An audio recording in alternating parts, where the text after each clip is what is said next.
మనం దీని వెనుక ఉన్న రాజకీయం ఎట్లా అర్థం చేసుకోవాలి మనం? ఇందాక జగదీష్ రెడ్డి గారు చెప్పింది అక్షర సత్యం. ఇవాళ తెలంగాణ పచ్చబడుతుంటే కొంతమంది కళ్ళు ఎర్రబడుతున్నాయి, నచ్చట్లేదు వాళ్ళకి. వాళ్ళ కడుపులో ఎక్కడో దేవినట్టు అవుతున్నది. ఎందుకంటే తెలంగాణ బాగుపడుతుంటే, కేసీఆర్ గారి నాయకత్వాన్ని ప్రజలు ఆమోదిస్తుంటే, ప్రజలు అనుక్షణం గుర్తు చేసుకుంటుంటే వాళ్ళకి నచ్చట్లేదు. ఇక్కడ కార్మికులు బాగుండకూడదు, ఇక్కడ రైతులు బాగుండకూడదు, ఇక్కడ దరిద్రం తాండవిస్తేనే మన రాజకీయం సాగుతుంది అనే విధంగా ఇవాళ కాంగ్రెస్ బీజేపీ రాజకీయం చేసి ఇద్దరు కలిసి కేసీఆర్ గారి మీద ఏదో రకంగా కక్ష సాధింపు, ఏదో కేసు పెట్టి, ఏదో రకంగా బదనాం చేసి ప్రజల్లోకి పోయి ఏదో ఒకటి చేయాలా అని ఒక దుర్బుద్ధితో వ్యవహారం చేస్తూ ఉన్నారు. 21 నెలల్లో కాంగ్రెస్ ప్రభుత్వం సాధించింది ఏందయ్యా అంటే ఏమి లేదు, ఉత్త శుష్కప్రియాలు, శూన్యాస్తాలు, డైలాగులు తప్ప తెల్లారు లేస్తే ఒక్క పని జరిగిందా? ఆ డైలాగులు కూడా ఎంత నికృష్టమైన డైలాగులు. ప్రపంచంలో ఎవరైనా సరే అప్పు లేని మనిషి ఉంటాడు ఎవడన్నా? ఉన్నారా ఇక్కడ ఎవరన్నా? ప్రభాకర్ గారు మీకు అప్పు ఉందా లేదా? అప్పు లేనివాడు ఎవడు ఉంటాడా? అందరికీ ఉంటుంది అప్పు. అప్పు లేకుండా పనులు అవుతాయా? అప్పున్నా, ఎన్ని తిప్పలున్నా, లోపల బనీనికి పొక్కలున్నా, పైకి వెళ్ళి మాత్రం మంచి అంగి వేసుకుంటామా లేదా? మంచి అంగి వేసుకొని కడక్ అంగి వేసుకొని వస్తాం. ఎందుకు? మళ్ళీ ఎవడన్నా అప్పు ఇవ్వాలి కదా. దుకాణం నడవాలంటే తెల్లారి మరీ అప్పు పుట్టితేనే కదా నడిచేది, రొటేషన్ కదా. అట్లుంటుంది వ్యవహారం. కానీ మన ముఖ్యమంత్రి ఏమంటున్నాడు? అప్పే పుట్టట్లే అంటలేదు, ఘోరం. నా రాష్ట్రం మొత్తం సంకనాకిపోయింది, నా రాష్ట్రం క్యాన్సర్ పేషెంటు, నా రాష్ట్రం ఎయిడ్స్ రోగి. ఎవడిస్తాడు మరి అప్పులు? చివరికి ఏమంటున్నాడు ముఖ్యమంత్రి గారు ఈరోజు? చాలా విచిత్రం. నేను ఢిల్లీకి పోతే నాకు అపాయింట్మెంట్లు ఇవ్వట్లేదు, ఎక్కడ చెప్పులు ఎత్తుకపోతాడేమో అని భయపడుతున్నారు. ఎవడన్నా ముఖ్యమంత్రి మాట్లాడతాడు? ఆయన నాకు అర్థం కాదు ఇంత దారుణంగా. ఇంకా నికృష్టం ఏంటంటే ఆయన అంటాడు, నీ గుడ్లు బీకి గోటిలాడతా, నీ పేగులు మెడలేసుకుంటా. ఈ ముఖ్యమంత్రి మాట్లాడాల్సిన మాటల. పేగులు మెడలేసుకోవడం ఏంది? బోటి కొట్టేటోడు వేసుకుంటాడు పేగులు మెడలు. నువ్వెందుకు? నాకు అర్థం కాదు.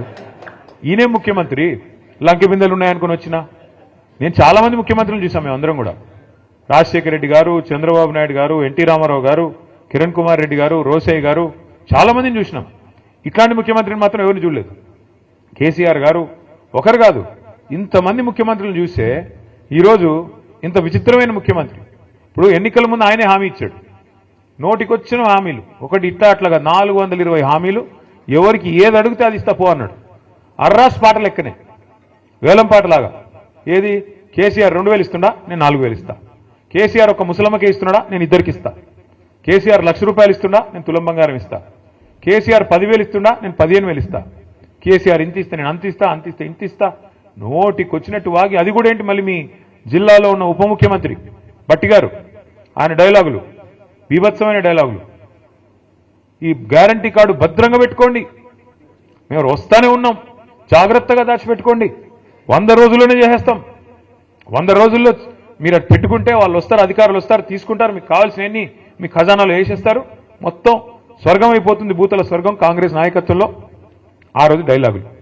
ఆ రోజు అడిగారు విలేకరులు, అయ్యా మరి మీరు చెప్తున్నాయన్నీ అమలు చేయాలంటే 4 స్టేట్ల బడ్జెట్ కావాలా, 4 దక్షిణాది రాష్ట్రాల బడ్జెట్ కావాలా, ఎట్లా చేస్తారా స్వామి అంటే, మా కాంగ్రెస్ పార్టీకి చాలా తెలివి ఉంది, మాది 100 సంవత్సరాల చరిత్ర, మావాడు ఒక్కొక్కడు 6 ఫీట్లు ఉన్నాడు, మాకు తెలివి లేదంటారా, బ్రహ్మాండంగా సంపద పెంచుతాం, మేము ఇది చేస్తాం అది చేస్తాం అని డైలాగులు. ఇవాళ ఏమైందా అంటే బీదర్పులు. ఏమని? కేసీఆర్ దివాలా చేయించాడు, అప్పులపాలైపోయింది రాష్ట్రం. నేను ఒక్కటే అడుగుతా ఉన్నా మిమ్మల్ని, కాంగ్రెస్ నాయకుల్ని కానీ మిమ్మల్ని కానీ ఆలోచించమని అడుగుతా ఉన్నా. కేసీఆర్ గారు ముఖ్యమంత్రిగా ఉన్నప్పుడు కరోనా మహమ్మారి మొత్తం ప్రపంచం అంతా వచ్చింది, మన దాంతోపాటు మనకు కూడా వచ్చింది. ఎవడో అనుకోలే మూతికి బట్టలు కట్టుకొని ఇంట్లో కూర్చుంటామని.